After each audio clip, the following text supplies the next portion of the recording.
friends? Yes, welcome back to another Nintendo Nightcap video, bringing you, of course, your daily Nintendo news. How you been? Hope you're all well. We got two pretty damn huge stories to kick things off with. One, Red Dead Redemption is finally coming to a Nintendo console next week, no less. We're going to get into that.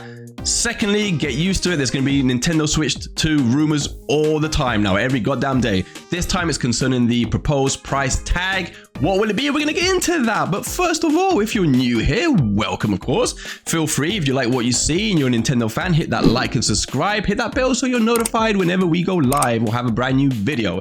And then pull up a chair and sit with us as we do get into today's first story, which is, of course, more Nintendo Switch 2 rumors, this time its price tag, which we have received more information by way of, known leaker Zippo, who has quoted his sources who put the console, check it out, at $399. Furthermore, he quotes them further by saying that they say that's the magic number. Basically, they go on to say $399. That's the golden number. That's what they have in mind. It's the price that works in terms of the power of their new system. It's the price that works for them making a decent profit, and it's the price that they think works for the audience that they're trying to maintain. No more, no less. What do we think? Let's get into it. What do I think? What does ATB think? I'm inclined to be dubious on it, and I'll tell you for why. I can see it happening. I can see a scenario where it does happen, but I believe 400 is too high, and that's because Nintendo doesn't typically price their consoles at that range in the same bracket as Sony and Xbox, Microsoft puts their consoles at. So, the last time they did that was the Wii U. We know what happened to that console. It bombed mega hard. The price point wasn't the only reason it bombed, but damn sure didn't help. The Switch, they priced it $300, a lot more reasonable. And, people flock to it a lot more. People are much more willing to take a chance on, a machine that's $100 less. Before that, the Wii, of course, was a much cheaper console than the PS3. Same with the GameCube and further back. So I see that as a big risk for Nintendo, but do I see it impossible? No, and I'll tell you for why. Because yes, the Switch was $300. It was $299. But then, of course, they did release the Switch OLED for $350. And that currently, month to month, outsells the original model, showing that people are, are happy to spend an extra bit of money, extra $50 over the old model for that bigger screen and nice OLED screen. So if Nintendo then releases a Switch 2, a much more powerful machine with higher specs and new features, and price it at $400, only $50 more than the OLED, I can imagine, myself included, that I would look at the OLED and I would be like, God damn, man, the Switch 2 is much more advanced. I'm happy to pay that extra $50 towards it.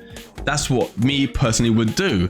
So I can see them using that logic, and that is, that is looking at the audience that they have at the moment, that is happy to pay a little bit more for higher, basically higher value product. So they might be on that train of thought. So I don't know. What do you think? Would you be happy to pay for $400? Do you think it is going to be $400? And if it was $400, what would you like to be included in the console itself? So there you have it. Next story, and this is a good one for me. I'm very happy about this because Red Dead Redemption, the original, the 2010 massive game, is finally coming to a Nintendo console on August 17th. Now, why am I so happy about this? One, because obviously it's a very highly praised, known masterpiece of a game, but two, I've actually never played it. It's one of those games, one of those huge games that I never got around to playing, so I'm very excited to play this on the Switch.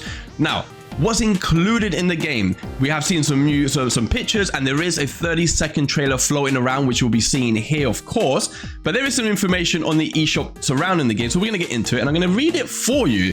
So if we look here, we can see, see the little pictures here looking very dandy indeed. And then the information, the little synopsis first says, when federal agents threaten his family, former outlaw John Marston is forced to hunt down the gang of criminals he once called friends. Experience Marston's journey across the sprawling expanse of the American West and Mexico as he fights to bury his blood-stained past in the critically acclaimed predecessor to the 2018 blockbuster Red Dead Redemption 2. Also included is Undead Nightmare, the iconic horror story that transforms the world of Red Dead Redemption into an apocalyptic fight for survival against a zombie horde. Awesome stuff. Furthermore, it says, featuring the complete single-player experience of both games, Red Dead Redemption also includes bonus content from the Game of the Year edition and more. There you go, exciting times, well, especially for me. I've never played it, so I'm going to get into it day one. Absolutely, you're going to be able to see it here with me. When I stream it, we're going to find out together how good it runs, how it looks, check out all the modes. So really exciting. Incidentally, if you're wondering about the other versions, it is on PS4. Backwards compatible with the PS5, and it's not been announced for Xbox or PC, but of course if you have an Xbox you can currently play it via Game Pass. You can. So there you go. So I'm very excited about this. We only got a week, as I said before. It comes out August 17th. Digital, I forgot to say digital, and then it comes out physical in October. So but I'll be checking out next week for you all. There you go, that's today's news. I hope you all enjoyed the video. I'm going to be back again for you tomorrow. Once again, if you like what you saw, hit that like and subscribe. Have an awesome day, everyone, and I'll see you tomorrow. Have a good one. Bye.